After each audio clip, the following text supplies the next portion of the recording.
అంత ప్రశాంతంగా కూర్చున్న శంకరుడు ఒక్కసారి పైకి లేచాడు. ఒక్కసారి పైకి లేచి ఆ జటలు ఊగిపోయేటట్టుగా గిర్రగిర్ర తిరిగి భూమి కంపించిపోయేటట్టుగా తాండవం చేసి ఆ జడలలోంచి ఒక జటని విరిగి భూమి మధ్యలో వేసి కొట్టాడు.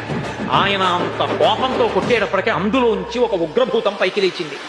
అభ్రంలిహాదభ్ర విభ్రమ బ్రభ్రమ కృణీల దీర్ఘ శరీరమర ప్రజ్వల జ్వలన దీప్త జ్వాలిక జ్వాల జజ్వల్యమాన కేశవులు మెరయ జండ దిగ్వేదండ శుంఠావ దుర్దండ సహస్రద్వితిహేతి సంగమప్ప వీక్షణత్రయలోక వీక్షణద్వితిలోక వీక్షణతతి దుర్నిరీక్షమగుచు గ్రగచ కఠిన కరాల దంస్ట్రలు విలుండ ఘన కపాలస్తు మలికలు తనరా అఖిలలోక భయంకరుండగుచు వీరభద్రుడు దయించమారట రుద్రుడుగుచు.